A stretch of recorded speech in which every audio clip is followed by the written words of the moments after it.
When Margaret O'Brien found an abandoned baby beneath the old oak tree on her Montana homestead in 1859, she never imagined that choosing to keep the child would cost her everything: her marriage, her home, and her place in society.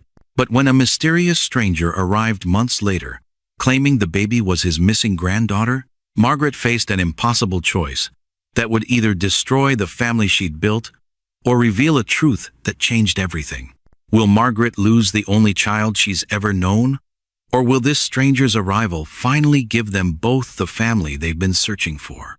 The baby's cry cut through the morning silence like a knife through butter, making Margaret O'Brien drop her water bucket with a loud clang. She had been walking to the well behind their small wooden house in Montana Territory when the sound stopped her cold. It was 1859, and in all her 24 years, she had never heard anything so small sound so desperate.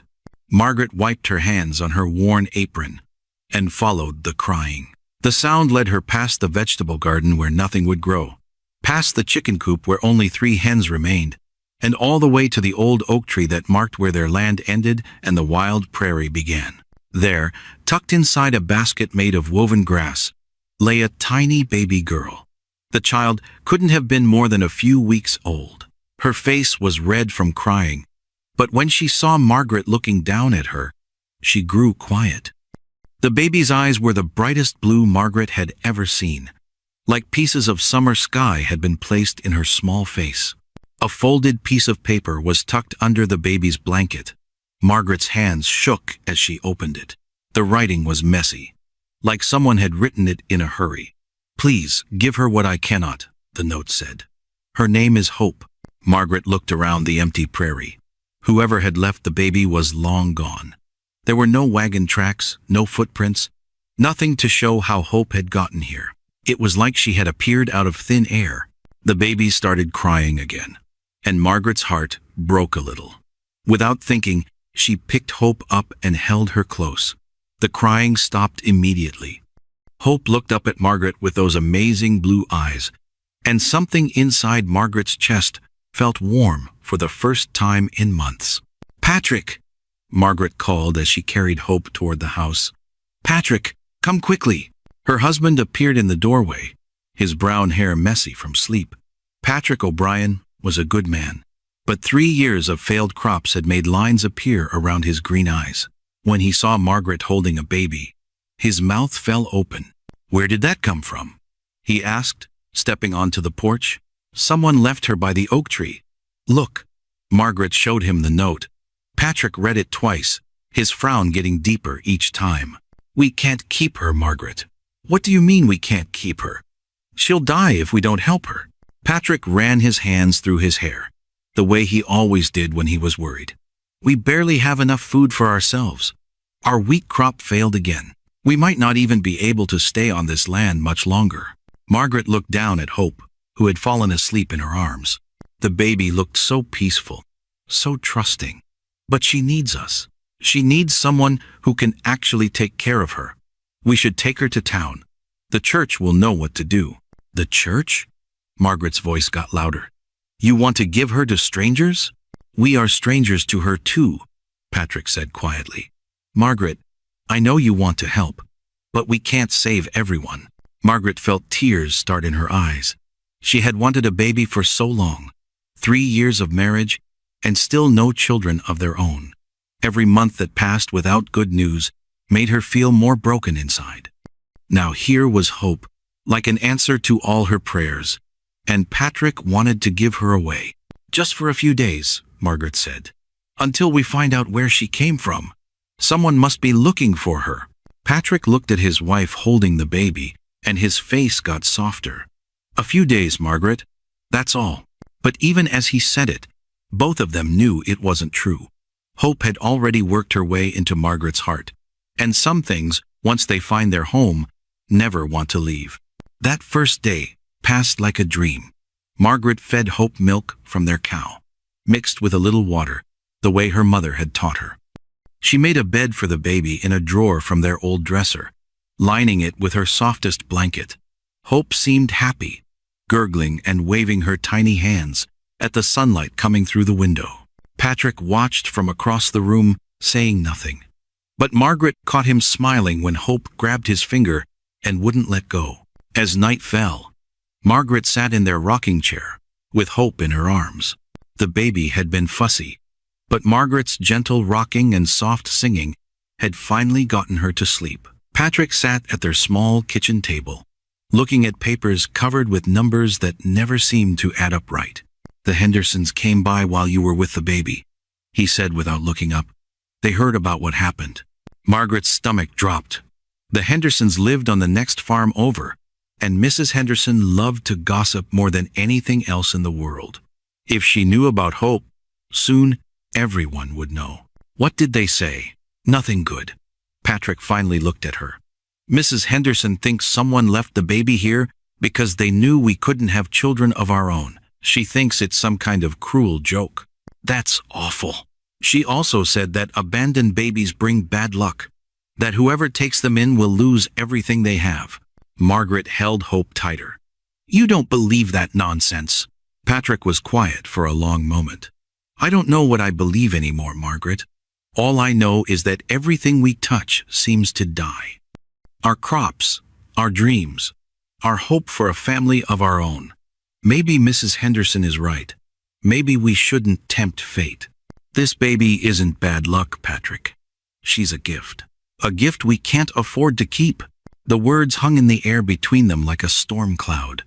Margaret looked down at Hope, sleeping so peacefully in her arms, and made a decision that would change everything. She wasn't giving this baby up. Not to the church, not to strangers, not to anyone. Hope belonged with her now, and nothing Patrick or Mrs. Henderson or anyone else said was going to change that. But as she sat there in the flickering candlelight, Margaret had no idea that her choice would cost her everything she thought she wanted, and give her everything she never knew she needed. 3 days later, the fight that would split their marriage in half started over breakfast. Margaret was feeding Hope with a spoon, trying to get the baby to eat some mashed up oatmeal, when Patrick slammed his coffee cup down so hard, it cracked. "This has to stop, Margaret." Margaret didn't look up from Hope, who was making a mess, but seemed to be enjoying herself. "What has to stop?" "This." Patrick waved his hand at Margaret and the baby. "Playing house with someone else's child. Acting like she belongs to us. She does belong to us now. No one else wants her." Patrick stood up so fast, his chair fell over backwards. "That's not how it works. You can't just decide to keep a baby because you want one." Hope started crying at the loud noise.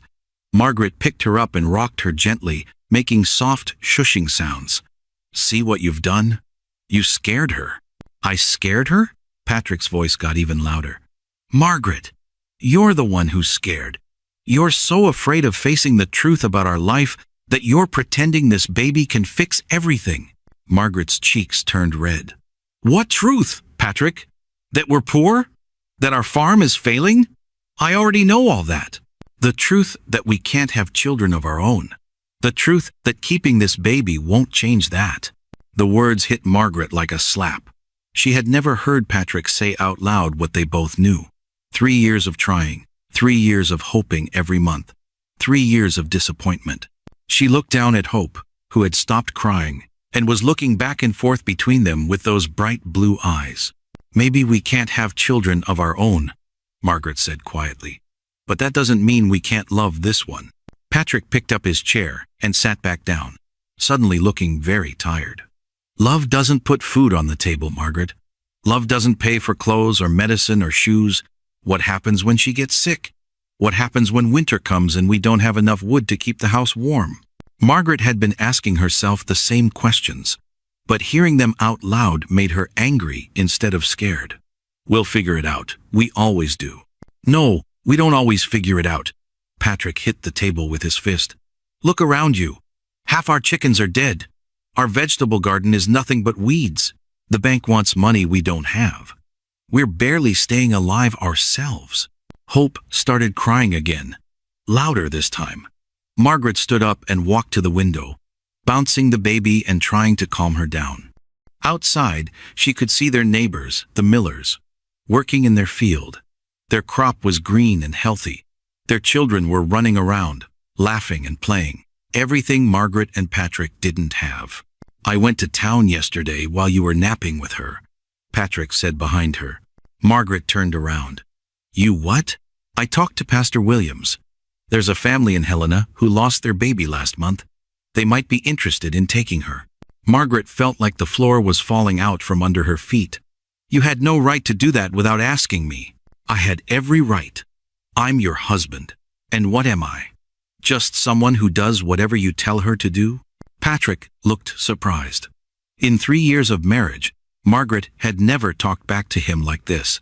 She had always been the quiet wife, the one who agreed with his decisions and supported his dreams. But something about Hope had changed her, made her braver, made her willing to fight. "Margaret, be reasonable. This family in Helena has money. They have a big house. They can give her everything we can't." "Everything except love," Margaret said. "They don't know her like I do. They don't know that she likes to be rocked when she cries, or that she smiles when you sing to her, or that she's afraid of loud noises. You've known her for 3 days. 3 days is enough to love someone forever." Patrick stared at his wife like he was seeing her for the first time. Margaret stared back, holding Hope close to her chest. The baby had stopped crying and was looking up at Margaret with complete trust, like she knew Margaret would protect her no matter what. "If you keep her, I'm leaving," Patrick said finally. The words hit Margaret like a punch to the stomach. "You don't mean that." "I do mean it. I won't watch you destroy our lives for a baby that isn't even ours. Choose, Margaret. Her or me." Margaret looked at her husband's face and saw that he really meant it. Patrick O'Brien, the man she had married when she was 21, and full of dreams about their life together, was asking her to choose between him and a baby she had known for 3 days. She looked down at Hope, who was reaching up to touch Margaret's face with her tiny hand. The baby was depending on her. Hope had been abandoned once already. Margaret couldn't bear the thought of abandoning her again. "I choose her," Margaret whispered. Patrick's face went white. "What did you say?" "I choose her." Margaret said it louder this time, her voice stronger. "If you make me pick, I choose Hope." For a moment, neither of them said anything. Outside, a crow cawed in the distance. The kitchen clock ticked loudly on the shelf. Hope made a small gurgling sound, like she was trying to talk. "Fine," Patrick said finally. "But don't come crying to me when you're living in the street with nothing but the clothes on your back. I won't. And don't expect me to change my mind. Once you leave this house, you can't come back." Margaret nodded, even though her heart was breaking. "I understand." Patrick walked to the door, then turned back one more time. "You're making the biggest mistake of your life, Margaret." Margaret looked down at Hope, who was smiling up at her like she knew everything was going to be okay. "Maybe," she said, "but it's my mistake to make." As the door slammed behind Patrick, Margaret realized that her old life was over. Everything she had known, everything she had planned, everything she had thought she wanted was gone. She was 24 years old, alone except for a baby who wasn't even hers, with no money and nowhere to go. But for the first time in years, she felt truly alive. The wagon wheel hit another deep rut, jolting Margaret awake as baby Hope began to cry in her arms. They had been traveling for 2 days now, and every mile took them further from the only home she had known since marrying Patrick 3 years ago. The morning sun beat down mercilessly on the dusty trail, and Margaret's water bottle was nearly empty. "Hush now, sweet girl," Margaret whispered, rocking Hope gently as the baby's cries echoed across the empty prairie. Her own stomach growled with hunger, but the baby came first. It always had to be the baby first. Patrick's final words still rang in her ears, like church bells on Sunday morning. "Choose the baby or choose me, Margaret. You can't have both." She had made her choice, but that didn't make it hurt any less. Now she was alone with $17, 2 carpet bags, and a baby who wasn't even legally hers. The road ahead split into 2 directions. One sign pointed toward Helena, the territorial capital where she might find work in a hotel or boarding house. The other pointed toward Billings, a smaller town but closer to reach with her dwindling supplies. Margaret pulled the wagon to a stop and studied both paths carefully. A dust cloud appeared on the horizon behind her. Someone was coming fast, riding hard across the plains. Margaret's heart jumped. Had Patrick changed his mind? Was he coming to bring them home? But as the rider got closer, she could see it wasn't her husband's familiar brown horse.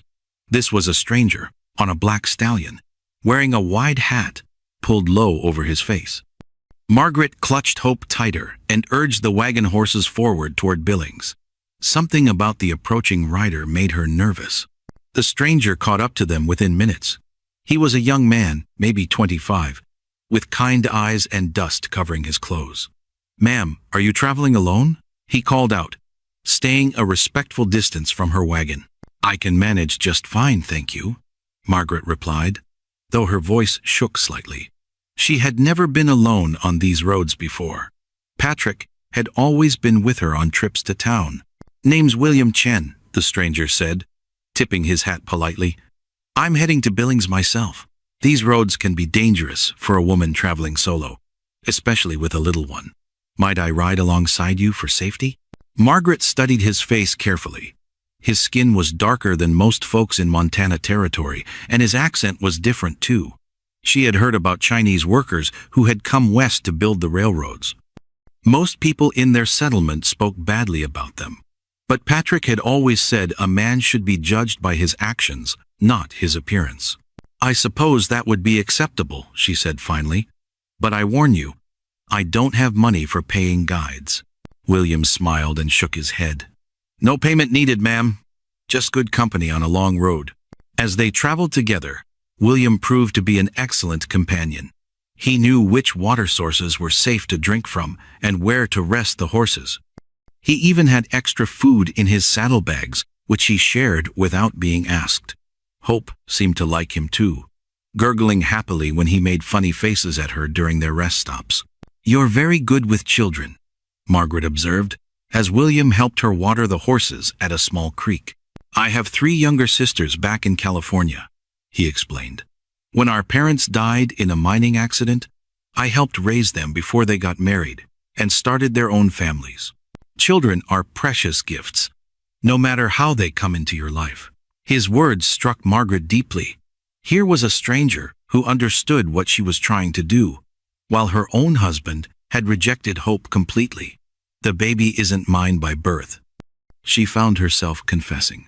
"I found her abandoned under a tree near our homestead." William nodded thoughtfully.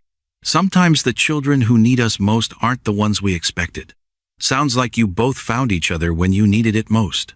That evening, they camped beside the trail. William built a small fire while Margaret fed Hope with the goat's milk she had brought from home. The baby was growing bigger and stronger every day, and Margaret felt proud of how well she was caring for her. "What will you do in Billings?" William asked as they watched the stars appear in the darkening sky. "Find work, I hope. Maybe in a boarding house or hotel. I can cook and clean and sew." Margaret shifted Hope to her other arm. "What about you?" "Looking for my uncle. He owns a general store there. Sent me a letter saying he needed help with the business." William poked at the fire with a stick, sending sparks dancing into the night air. "Been traveling for 3 weeks to get here." "3 weeks? Where did you come from?" "San Francisco. Took a ship north to Portland, then came overland from there." William's eyes grew distant. "Left everything I knew behind, just like you did." Margaret realized she wasn't the only one starting over. "Do you think we're making the right choices?" "Can't say for certain," William replied honestly, "but I know that staying where we weren't wanted wasn't working either. Sometimes you have to take a leap and trust that you'll find solid ground on the other side." The next morning brought new challenges. One of Margaret's wagon wheels was wobbling dangerously, and the horses seemed tired and slow. William examined the wheel carefully and shook his head. "We need to get this fixed before it breaks completely," he said. "There's a small settlement about 5 miles ahead. They might have someone who can help." The settlement turned out to be just 3 buildings: a trading post, a blacksmith shop, and a tiny church.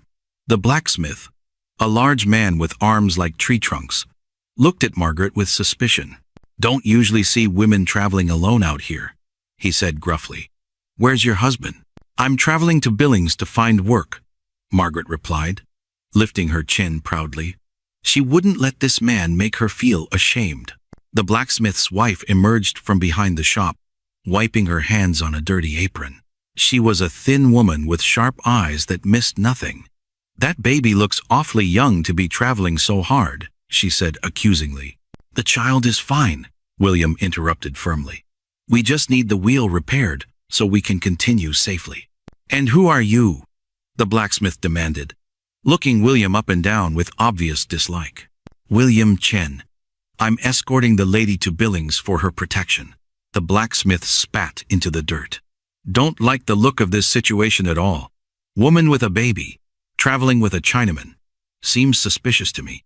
Margaret felt her face grow hot with embarrassment and anger. These people didn't even know her, yet they were judging her harshly. She thought of all the times she had heard similar talk in her own settlement and had said nothing to stop it. "Mr. Chen has been nothing but helpful and respectful," she said loudly. "And my business is my own concern, not yours." The blacksmith's wife stepped closer, peering at Hope with narrow eyes. "Where did you get that baby? She doesn't look like you at all." Margaret's heart began to race. These people were asking too many questions, getting too close to the truth. If they suspected Hope was abandoned, they might try to take her away or report Margaret to the territorial authorities. "She's my daughter," Margaret said firmly, though the lie felt heavy on her tongue. "Funny thing," the woman continued. "We had a young lady pass through here about 4 months ago. She was expecting a baby and looked scared out of her mind. Wonder what happened to her child." William stepped forward protectively. "The lady has answered your questions. Now, can you fix the wheel or not?" The blacksmith grudgingly agreed to do the repair work, but he charged them twice the normal price and took his time about it. Margaret sat in the shade holding Hope, feeling the hostile stares of the settlement's few residents. When they finally got back on the road, Margaret was quiet and thoughtful. The encounter had shaken her confidence badly. What if more people asked questions about Hope? What if someone recognized the baby from somewhere else? "Those were not good people," William said gently. "Don't let their words trouble you." "But what if they were right to be suspicious?" Margaret asked. "What if I'm making a terrible mistake?" William stopped his horse and looked at her seriously. "That baby was dying when you found her. You saved her life. Whatever else happens, remember that truth." As Billings finally appeared on the horizon that afternoon, Margaret felt a mixture of hope and fear. This town would be their new beginning, but she had no idea what kind of welcome they would receive. The boarding house stood at the corner of Main Street and 2nd Avenue, its white paint peeling like old skin in the harsh Montana sun. Margaret stood on the wooden sidewalk, holding Hope against her shoulder, while studying the hand-painted sign that read, "Hayes House, Clean Rooms, Fair Prices." Her $17 felt impossibly small in her pocket. William Chen had said goodbye at the edge of town, heading off to find his uncle's general store. "Remember what I told you," he had whispered before riding away. "You saved that baby's life. Don't let anyone make you forget that." Now Margaret was alone again, facing the biggest challenge yet. She needed work and shelter, and she needed them today. The sun was already sinking toward the western mountains, and Hope would need feeding soon. The boarding house door opened before Margaret could knock. A tall woman with silver hair piled high on her head looked down at them with sharp blue eyes. She wore a black dress that had once been expensive, but now showed signs of careful mending. "I'm Mrs. Cornelia Hayes," the woman announced. "I assume you're here about a room." "Yes, ma'am. I'm Margaret O'Brien, and this is Hope." Margaret shifted the baby to her other arm. "I was hoping you might also need help with cooking or cleaning." "I'm a hard worker." Mrs. Hayes studied them both carefully. Her gaze lingered on Margaret's simple dress and worn boots, then moved to Hope's bright blue eyes and healthy pink cheeks. "I don't usually take in women with babies. Children are noisy and messy. Hope is very quiet," Margaret said quickly. She hardly cries at all, and I would make sure she doesn't disturb your other guests. Follow me, Mrs. Hayes said curtly, turning back into the house. The inside of the boarding house smelled like lye soap and old wood. The furniture was faded but clean, and Margaret could see that Mrs. Hayes took pride in keeping everything orderly. They climbed narrow stairs to the third floor, where Mrs. Hayes opened a small door. This room is under the eaves, she explained. Gets hot in summer and cold in winter, but it's private and quiet. Rent is $8 per month, meals included. Margaret's heart sank. $8 was nearly half her remaining money. I was hoping we could work out an arrangement where I earn my keep through labor. Mrs. Hayes raised one eyebrow. What kind of work can you do? I can cook, clean, do laundry, mend clothes, tend gardens. My mother taught me to make bread that stays fresh for a week, and my apple pies won first place at the county fair back home. Apple pies? For the first time, Mrs. Hayes showed interest. I've been trying to attract more boarders, but my cooking isn't what it used to be. These old hands don't work as well as they once did. Let me prove myself, Margaret said eagerly. Give me 1 week to show you what I can do. If you're satisfied, we can discuss a permanent arrangement. Mrs. Hayes was quiet for a long moment, studying Margaret's face. Finally, she nodded. 1 week. You'll handle all meals and laundry in exchange for the room. But if that baby causes any trouble with my other boarders, you both leave immediately. Margaret agreed gratefully and moved their few belongings into the small room. It was cramped and stuffy, but it was theirs. She made a bed for Hope in one of the dresser drawers, lining it with her softest petticoat. The next morning, Margaret woke before dawn to begin her new job. She crept downstairs to the kitchen, leaving Hope sleeping peacefully upstairs. The kitchen was larger than the one in her old home, with a big wood-burning stove and plenty of counter space for food preparation. Margaret started by making fresh bread, mixing the dough exactly as her mother had taught her. While it was rising, she prepared a breakfast of eggs, bacon, and hotcakes for the boarding house guests.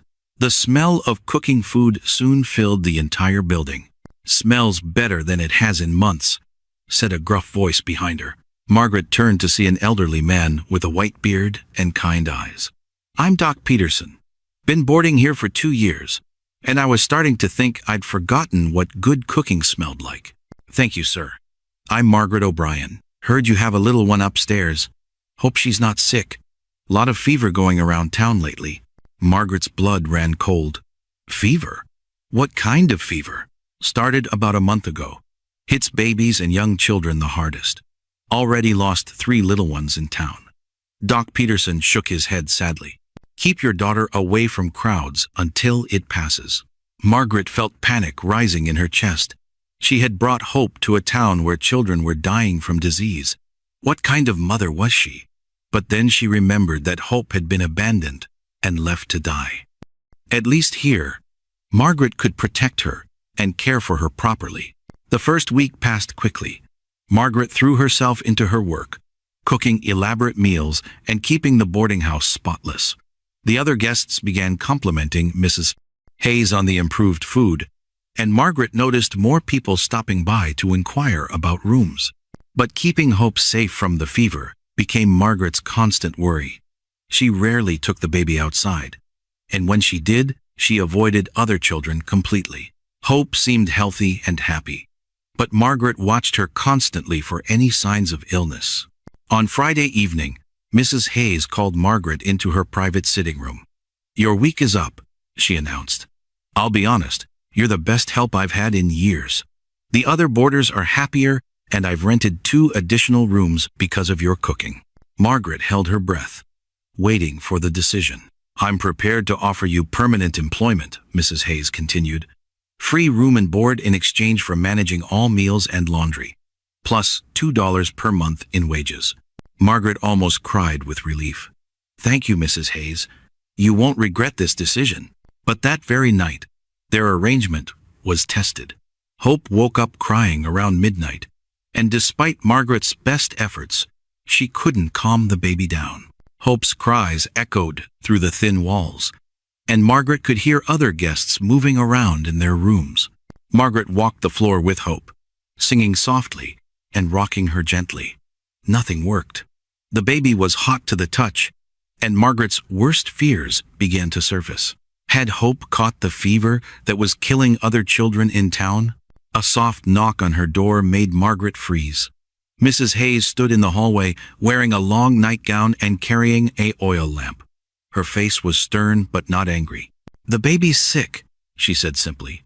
"I think she might have fever," Margaret admitted, tears starting to flow. "I've tried everything, but she won't stop crying."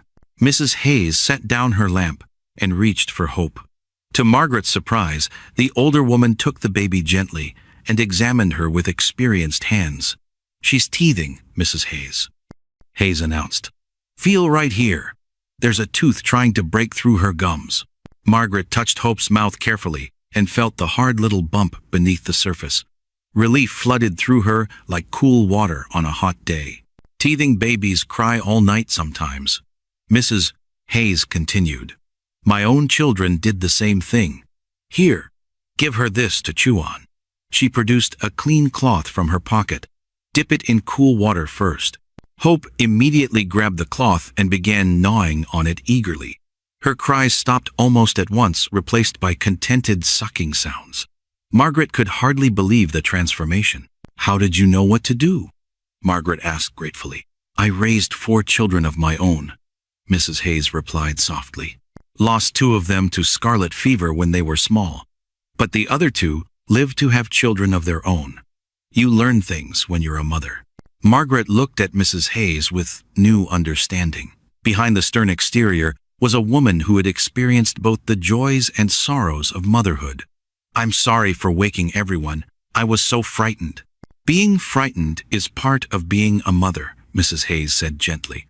"The day you stop worrying about that child is the day you stop loving her properly." As Mrs. Hayes prepared to leave, she paused at the door. "Margaret, may I ask you something personal?" "Of course.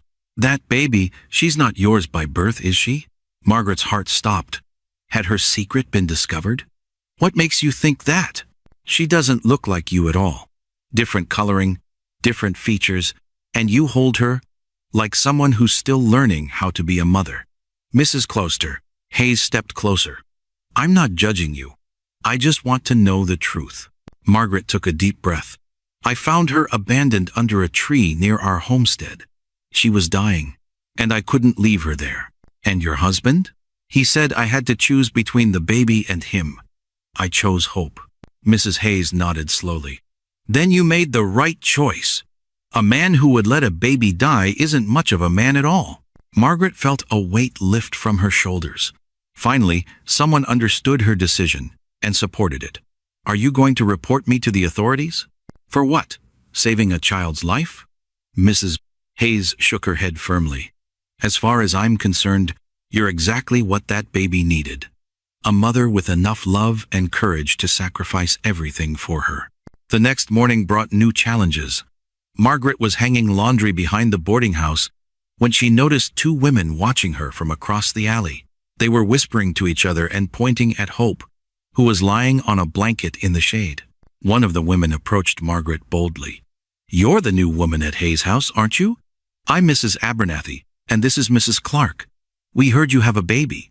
"Yes, this is Hope," Margaret replied carefully. "Funny thing," Mrs. Clark said with a sly smile. "My cousin lives near Fort Benton, and she wrote me about a strange situation there. Young woman gave birth, then claimed her baby died. But the family thought they heard crying from the doctor's office. Baby disappeared that very night."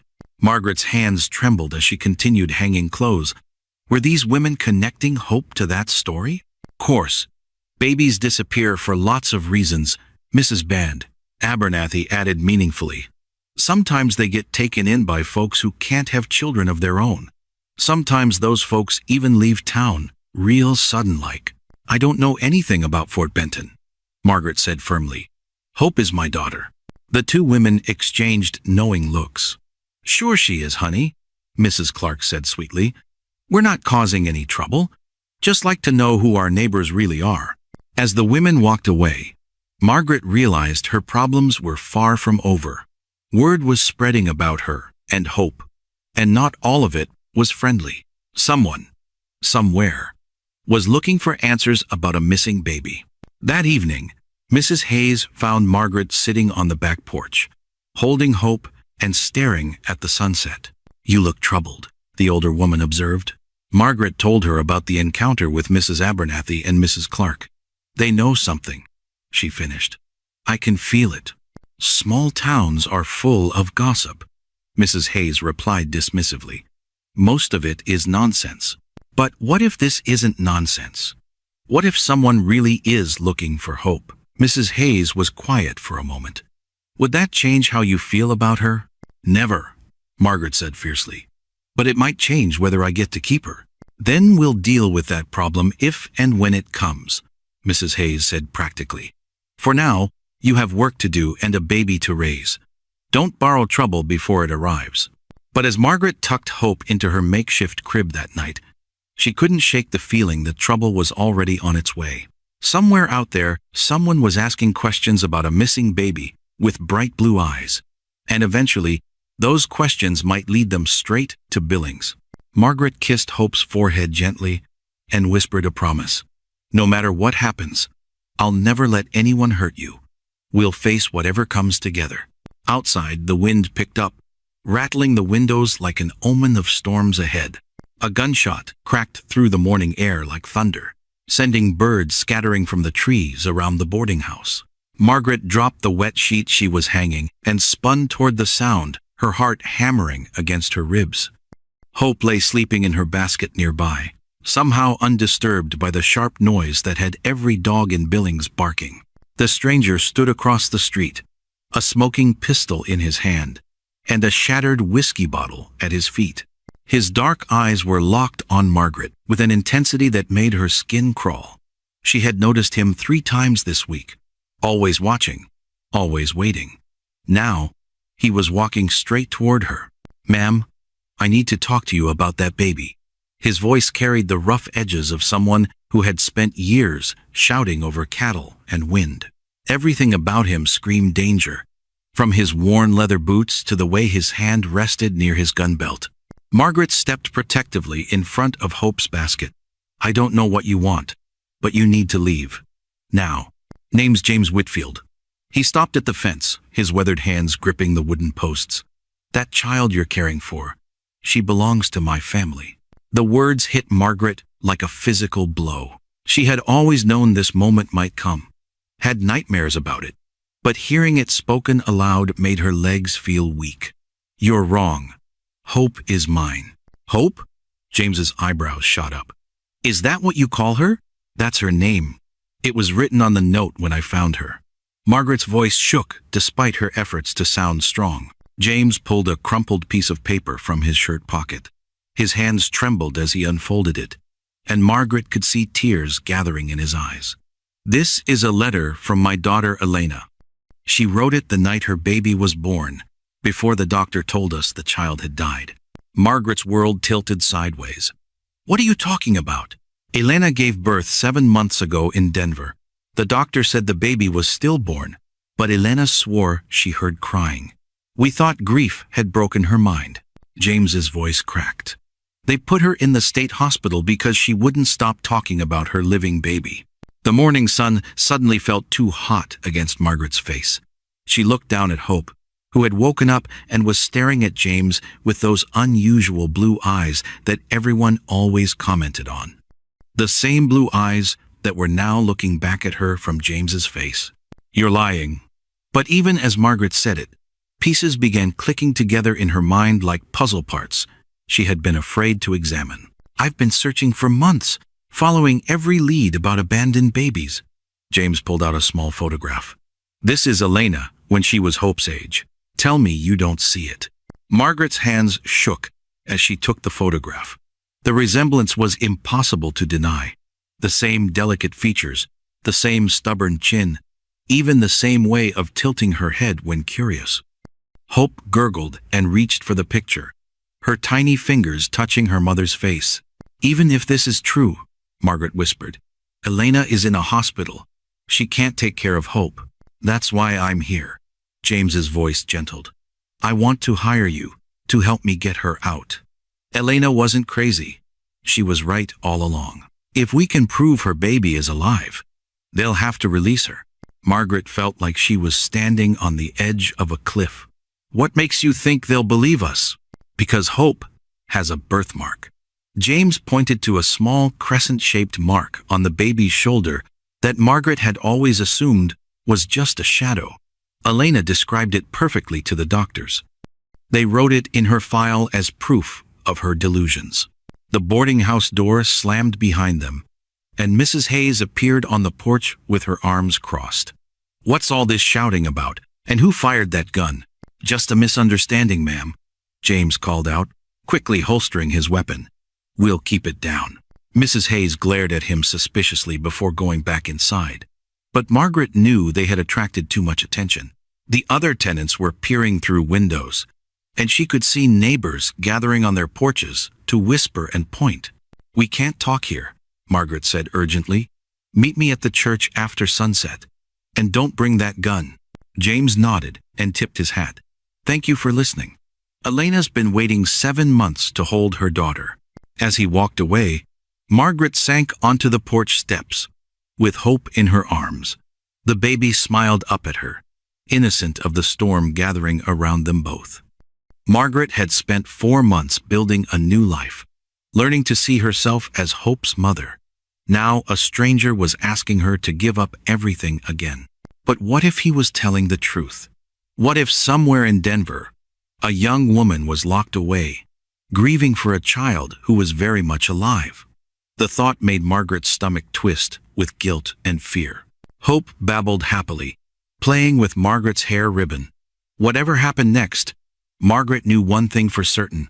She would not let this baby suffer for the lies and mistakes of adults, even if it meant facing the hardest choice of her life. The church bell began to toll in the distance, counting out the hours until sunset. Margaret closed her eyes and tried to imagine what she would say to James Whitfield when the sun went down.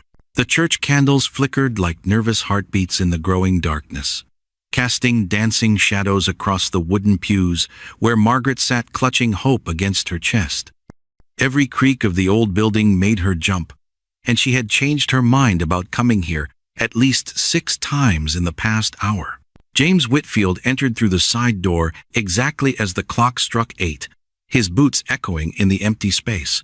Without his gun and hat, he looked older, more vulnerable. The lines around his eyes spoke of sleepless nights and desperate searches.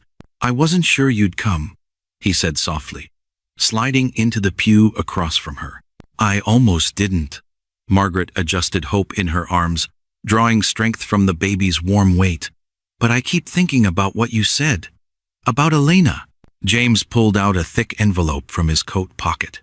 These are letters Elena wrote to her baby before she was born. And this? He unfolded an official-looking document. Is her medical file from the hospital. Margaret's hands trembled as she read Elena's words, written in delicate handwriting that grew shakier with each page. My dearest little one, I promise to love you no matter what the world thinks of us. You are wanted, you are precious, and you will never be alone. The medical file made Margaret's blood run cold. It described Elena as suffering from severe postpartum delusions and claiming to hear phantom infant cries. But buried in the doctor's notes was a detailed description of the baby Elena insisted was alive, including the crescent birthmark and unusual blue eyes. Dr. Mortimer delivered the baby, James explained. He's the one who told us she was stillborn. But look at this. He pointed to a line in the file. He noted that Elena became violently agitated when they wouldn't let her see the body. Because there was no body, Margaret whispered, understanding flooding through her. I think he gave Hope away because Elena wasn't married. Small-town doctor, worried about his reputation. James's voice was tight with anger. He probably thought abandoning her in the wilderness would solve his problem permanently. Hope reached for the papers, babbling softly. Margaret noticed how the baby's eyes seemed to focus on Elena's photograph with unusual intensity, as if recognizing something familiar. "There's more," James continued. "I hired a detective in Denver. Dr. Mortimer has done this before. 3 times in the past 5 years. Unmarried mothers, babies, declared stillborn. No bodies for the families to bury." The church felt suddenly cold, despite the summer heat. Margaret thought about her first morning with Hope. How the baby had seemed so calm, so trusting, as if she had been waiting to be found by someone who would love her. "What do you want from me?" Margaret asked, though she was beginning to understand. "Help me get Elena out of that hospital. They won't listen to me alone. I'm just a grieving father telling stories. But if you come with Hope, if they see the baby is real and healthy," James's voice broke. "Elena hasn't spoken a word in 3 months. They're talking about transferring her to the permanent ward." Margaret felt tears burning her eyes. She had created a family with Hope, but that family was built on someone else's tragedy. And after Elena is free, what happens to Hope then? Elena is sick, but she's not crazy. With proper care, away from that place, she could get better. James leaned forward earnestly. "I have a ranch outside Denver. There's room for all of us. Elena will need help with Hope for a while, and you've been her mother when no one else could be." The offer hung between them like a bridge. Margaret wasn't sure she was brave enough to cross, leave Billings, travel to Denver, confront the doctor who had caused all this pain. It seemed impossible. Hope started fussing, and Margaret automatically began rocking her. The familiar motion calmed them both, and suddenly Margaret could see Elena doing the same thing, somewhere in a hospital room, her arms empty and aching. "The detective found something else," James said quietly. "Dr. Mortimer has been getting money from a couple in California. They've been buying the babies he steals from unmarried mothers." Margaret's stomach dropped. "You mean Hope was supposed to be sold? For $500. But something went wrong with the transfer. The detective thinks Dr. Mortimer got scared and decided to just dispose of the evidence instead." The full horror of it crashed over Margaret like a wave. Hope hadn't been abandoned by a desperate mother. She had been marked for death by a man who saw her as nothing more than an inconvenience. If Margaret hadn't found her that morning, "We leave for Denver tomorrow," Margaret said firmly, surprising herself with the certainty in her voice. James's face lit up with the first genuine smile she had seen from him. "Thank you. Elena doesn't know yet. But when she sees Hope, she might not remember me," Margaret said, voicing her deepest fear. "I've been Hope's mother for 4 months. What if Elena wants to pretend I never existed?" James reached across the pew and gently touched Hope's hand. The baby grabbed his finger with surprising strength, and he laughed softly. "Look at her. She's healthy, happy, loved. Elena will see that. She'll see what you've given her daughter when she couldn't." Outside, thunder rumbled in the distance, and the first drops of rain began pattering against the church windows. Margaret thought about the storm that had been threatening the day she found Hope, how it had finally broken just as she made the decision to keep her. Now another storm was coming, but this time, Margaret wasn't afraid of it. Whatever happened in Denver, whatever pain and joy waited ahead, she would face it with Hope in her arms and the truth as her weapon. "Dr. Mortimer won't give up easily," she warned James. "Men like that don't admit their mistakes. Then we'll make him." James's voice carried a steel edge that reminded Margaret he wasn't just a grieving father. He was a man who had spent years surviving on the frontier. "Elena has been in hell for 7 months because of his lies. It's time someone held him accountable." Hope fell asleep against Margaret's shoulder, trusting and peaceful. Tomorrow they would begin a journey that could reunite a mother and daughter, or destroy the fragile family Margaret had built from love and determination. But tonight, in the flickering candlelight of an empty church, Margaret whispered a prayer of gratitude for the morning she had heard a baby crying and chosen to answer. The train whistle screamed through the morning air like a wounded animal, and Margaret's hands shook as she held Hope closer to her chest. The Colorado State Hospital loomed ahead through the dirty window, its red brick walls rising like a prison against the gray sky. James sat across from her in the rattling train car, his face pale and drawn. He hadn't spoken for the last hour. "What if she doesn't remember me?" he whispered suddenly, his voice barely heard over the clacking wheels. "What if seeing Hope makes her worse?" Margaret shifted the baby to her other arm. Hope had grown so much in the past months, her blue eyes now bright and curious, always reaching for new things. "She's her mother," Margaret said firmly. "Mothers don't forget." But inside, her own heart hammered with fear. What if Elena hated her for keeping Hope? What if the doctors were right, and Elena really was too sick to care for a child? Margaret had spent sleepless nights wondering if bringing Hope here would help or hurt everyone involved. The hospital's iron gates creaked open as their carriage approached. Patients in gray dresses wandered the grounds like ghosts, some talking to themselves, others staring at nothing. Margaret pulled Hope's blanket up higher, trying to shield her from the sad sights. "Visiting hours are short," the head nurse told them at the front desk. Her white cap sat perfectly straight on her gray hair, and her eyes were cold as winter stones. "Patients get excited easily. If there's any trouble, you'll be asked to leave immediately." They walked down endless hallways that smelled of soap and sadness. Other visitors passed them, mostly men in dark suits with worried faces, carrying flowers that looked out of place in this cheerless building. Margaret noticed how the nurses watched every movement, ready to step in if anything went wrong. "Elena's room is at the end," James said, his boots echoing on the polished floor. "The doctor says she has good days and bad days. Today might be either." Margaret's stomach twisted as they stopped outside a heavy wooden door. Through the small window she could see a young woman sitting by the barred window, her dark hair hanging loose around her shoulders. Elena looked so thin, so fragile, like a bird with broken wings. James knocked softly. "Elena? It's Papa. I've brought someone special to see you." The door opened with a groan. Elena turned slowly, and Margaret gasped. The young woman's eyes held the same impossible blue as Hope's, but they were filled with such deep sadness that Margaret wanted to cry. Elena's face was pale and drawn, making her look much older than her 22 years. "Papa," Elena's voice was soft and uncertain. "I thought you might not come back." "I'll always come back, sweetheart."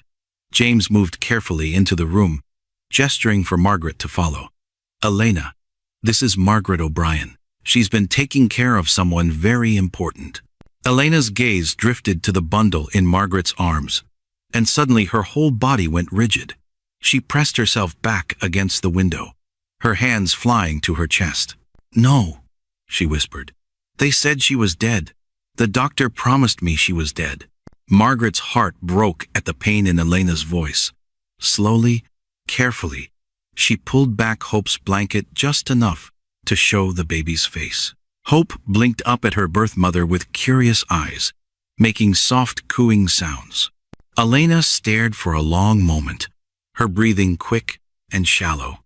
Then, as if moving through deep water, she took one step forward, then another. Her trembling hand reached out toward Hope, stopping just inches away. "She has your eyes," Margaret said gently, "and your father's chin. She's beautiful, Elena." Tears began streaming down Elena's face. "They told me she died," she repeated, her voice stronger now. "Dr. Mortimer said there was nothing they could do, but I heard her crying. I heard her, and they said I was imagining things." "You weren't imagining anything," Margaret said firmly. "She was alive, and she needed help. I found her under a tree near my home, and I've been caring for her ever since." Elena's hand finally touched Hope's tiny fingers. The baby immediately wrapped her small fist around Elena's finger, holding tight. Elena laughed through her tears, the first real sound of joy Margaret had heard in this terrible place. "She knows me," Elena whispered in wonder. "After all this time, she still knows me." Margaret watched mother and daughter reconnect, feeling her own tears start. This was why she had come. Not to take Hope away from Elena, but to give them both back what had been stolen from them. "Would you like to hold her?" Margaret asked softly. Elena nodded, wiping her eyes with her free hand. Margaret carefully placed Hope in Elena's arms, showing her how to support the baby's head. Elena held her daughter like she was made of spun glass, staring down at her with amazement. "I've dreamed about this moment every night," Elena said. "Even when they gave me medicine to stop the dreams, I still saw her face. I knew she was out there somewhere." James moved closer, putting his arm around his daughter's shoulders. "The doctor was wrong about everything, Elena. You're not sick. You were grieving, and he made it worse by lying to you." Elena looked up at Margaret, her blue eyes now bright with tears of gratitude instead of sorrow. "How did you know to bring her here? How did you know I was alive?" Margaret sat down in the room's single chair, suddenly feeling exhausted. "Your father found us. He recognized Hope's eyes, just like you did. He told me what really happened. And I knew you deserved to know the truth." "You could have kept her," Elena said quietly. "You could have pretended you never met him. Why didn't you?" Margaret thought about Patrick, about the choice she had made months ago that cost her everything she thought she wanted. Because love isn't about keeping someone for yourself. It's about doing what's best for them, even when it hurts. Elena smiled, the first real smile Margaret had seen from her. "Then you understand what love really means. That makes you family." Outside the barred windows, storm clouds were gathering. But inside the small hospital room, something bright and warm had begun to grow. Margaret realized that sometimes the most broken places could become the setting for the most beautiful beginnings. A nurse appeared in the doorway, checking her pocket watch with disapproval. "Visiting time is nearly over," she announced crisply. But Elena was no longer the same frightened, broken young woman who had sat by the window that morning. Holding her daughter had awakened something strong and determined inside her. "I want to leave this place," she said clearly. "I want to go home with my daughter and my family." The nurse frowned. "Patients can't simply decide to leave. There are procedures, evaluations." "Then, start them," James said firmly, moving to stand beside his daughter. "My daughter isn't sick. She's been grieving, and now she has a reason to heal." Margaret felt Hope's tiny hand grab her finger as the baby reached across from Elena's arms. In that moment, she understood that families weren't always born. Sometimes they were chosen, built from love and sacrifice, and the courage to do what was right. But would the doctors agree to let Elena leave? And what would happen to the three of them if they did? 6 months later, the morning sun painted the small farmhouse golden as Margaret hung wet clothes on the line behind their new home. The mountain air in Colorado was crisp and clean, so different from the dusty plains of Montana Territory. She could hear Elena singing softly from the kitchen window as she prepared breakfast, and Hope's delighted giggles floated from somewhere inside. Margaret smiled as she pinned one of Hope's tiny dresses to the line. The baby was walking now, taking wobbly steps between furniture and squealing with joy every time she made it across a room. Elena had painted flowers on the walls of Hope's bedroom, bright daisies and sunflowers that made the whole house feel cheerful. "Margaret!" Elena called from the kitchen door. "Hope just said Mama clear as anything." Margaret dropped the wet shirt she was holding and hurried toward the house. Through the open door, she could see Hope standing next to the kitchen table, her chubby hands gripping the edge for balance. When she saw Margaret, the baby bounced on her toes and reached out her arms. "Mama!" Hope said again, her voice clear and proud. Margaret scooped her up, spinning her around until Hope shrieked with laughter. "That's right, little one. I'm your mama. And Elena is your mama too. You're the luckiest baby in the whole world, because you have 2 mothers who love you." Elena wiped flour from her hands and joined them, wrapping both Margaret and Hope in a warm hug. "I was so afraid she would forget me during those months in the hospital," she admitted. "But she calls for both of us now. She knows she belongs to both of us." The sound of horse hooves on the dirt road made them all look up. James was returning from town, his wagon loaded with supplies and something else, a large wooden crate that made Hope clap her hands with excitement. "Papa brought something special," Elena told Hope, carrying her outside to meet the wagon. James climbed down with a grin on his weathered face. Mrs. Patterson at the general store said this came on the train yesterday. It's addressed to all three of my favorite ladies. Margaret helped Elena lift the heavy crate down from the wagon. Inside, packed carefully in straw, were beautiful quilts and baby clothes, a wooden rocking horse, and books. At the very bottom was an envelope with Margaret's name written in familiar handwriting. It's from Mrs. Hayes, Margaret said in surprise, opening the letter carefully. Listen to this. Dear Margaret, I hope this finds you well and happy. Word reached Billings about your situation, and I wanted you to know that many of us were wrong about you. You did something brave and good, and we're proud to have known you. These gifts are from the ladies in town, who remember how you cared for that precious baby. We hope they serve you well in your new life. Elena looked over her shoulder at the letter. People are talking about us all the way in Montana? Good things, it sounds like, James said, lifting the rocking horse out of the crate. Sometimes word travels fast when someone does something right. Margaret felt tears prick her eyes as she looked through the other gifts. There were hand-knitted blankets, embroidered pillowcases, and even a silver baby cup with Hope's name engraved on the side. People she had barely known had remembered her, and Hope with such kindness. There's something else, James said quietly, pulling a legal document from his coat pocket. I went to see the territorial judge while I was in town. Your marriage to Patrick has been officially ended. You're free, Margaret. Margaret took the papers with trembling hands. She had expected to feel relieved, but instead, she felt something deeper, like a door closing on one life and opening to another. I never thought I'd be grateful for an annulment, she said with a laugh that was half tears. Does this mean you'll stay with us forever? Elena asked hopefully.